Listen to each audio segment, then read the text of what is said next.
Good evening, everyone. So I'm Michael. Basically, I'm just going to share about a little life lesson that I had to learn a couple of years back. So a couple of years back, while working in the corporate line, due to long hours, stress, irregular eating, irregular sleeping, basically habits, my health went into a very big dip. At the same time, I love to run. That was the only way that I could keep fit, or I like to keep fit. So one fateful year, as usual, after one of the particular running event, a marathon, so I had my leg in pain as usual, thinking that it's just muscle reaction, takes about 2 weeks as usual. But after 2 months, it was still aching. Now that's turning very unusual, so I went to doctors, referrals, went to the hospital. I did numerous tests, all the scans, CT scan, blood scan, bone scan, all the way to 2 MRIs. Finally, they told me that I have a rather serious problem that I should not be having, which is a stress fracture. That was during the time when I was only 31. So this is supposed to be what they call an elderly problem. People who will only get it above 60, alright? But I have it. So I have a little photo that I could show you guys. This is my leg right now, and this will be my leg forever. So basically, it has a stress fracture somewhere here, in the main part of the femur. So if that stress fracture is already halfway through, so if I don't operate immediately, which the doctor managed to get me a table in 2 days, which is impossible technically, but he did it.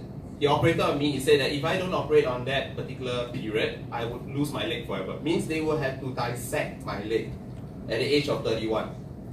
Okay, and then before he operated, he told me you need to do 2 operations because apart from your stress fracture, which could lose your leg, he said that inside, where your bones connect between your leg and your hip, the soft tissue there called the labrum has also torn. So that's what they call the elderly problem. So that requires a second major surgery, but without that surgery, I won't be able to sleep at night because every night I'll wake up at 4 AM feeling that somebody is stabbing me in the leg. Yeah, it's really painful. So throughout that period of time, I lived on painkillers. Nothing but painkillers and morphine. So morphine, regulated drug, but yeah, I was getting married at that point in time, so I walked down the aisle with a morphine jet and 6 painkillers in my body in order just to walk down the aisle. So during that period of time, my friends shared with me about nutritional immunology, and after the first operation, I started consuming nutritional immunology products to try and heal myself. So you see the wounds here. The big one on top actually is the first insertion where they had to put the screws. Then you see the 3 small ones. That is what they did is a scope, which is the second operation, which they had to drill all the way into the center, near the groin of my body, in order to operate. But they need to put in a camera, put in some scissors and all that kind of thing, so they need to do 3 holes. But the doctor also explained there are complications with my situation. Firstly, I cannot resume my usual practices. I cannot do sports anymore. I can't do martial arts or anything like that. Even if I'm interested, he said, just forget it.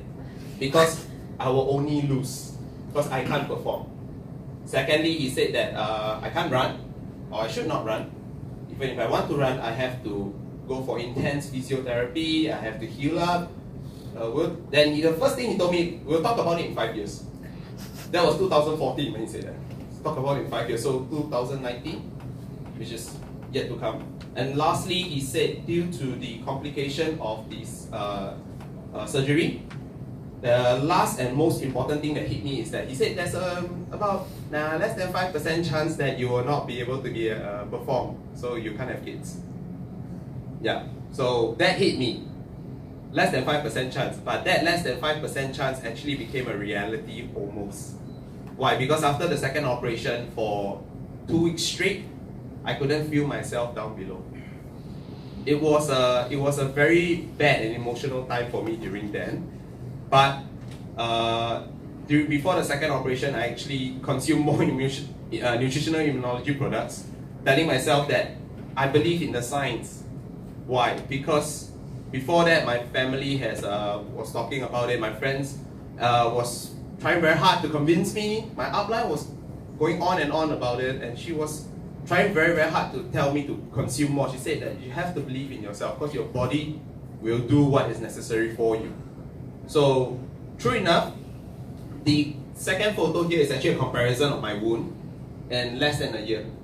So major surgeries, from my understanding, is they do not heal that fast. But as you can see, the second photo, which is about 9 months apart, the wounds were practically gone. If you see today, it's actually gone totally. And then the first wound has actually shrunk significantly, and the doctor was also shocked because initially he said you had to follow up every month. Now he tells me just come back every year. That's a good thing. Secondly, I can run.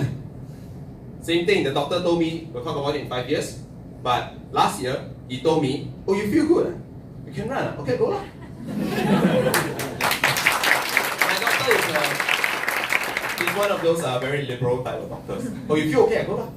You just go lah. Okay lah, go lah. So I've actually under his advisement and under the physiotherapist's advisement, I managed to run a number of events actually, and actually completed a full marathon already. So this is 2.5 years after the surgery.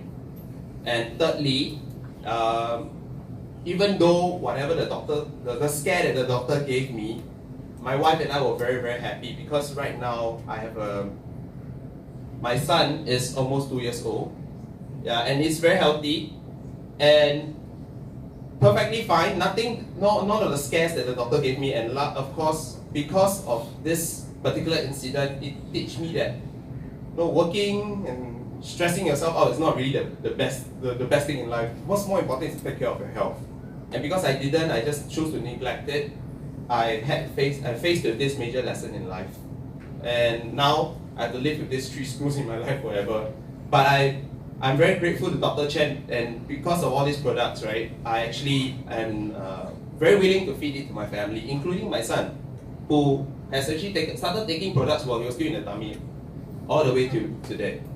So I'd like to thank Dr. Chen. Even today, they're still taking the nourishment products, the Rhapsody, the E-munity, the Rosytime, the Soygreen. He likes it so much that he fights with it from the family. So yeah, I really hope everybody will actually give these products a try and introduce it to your family.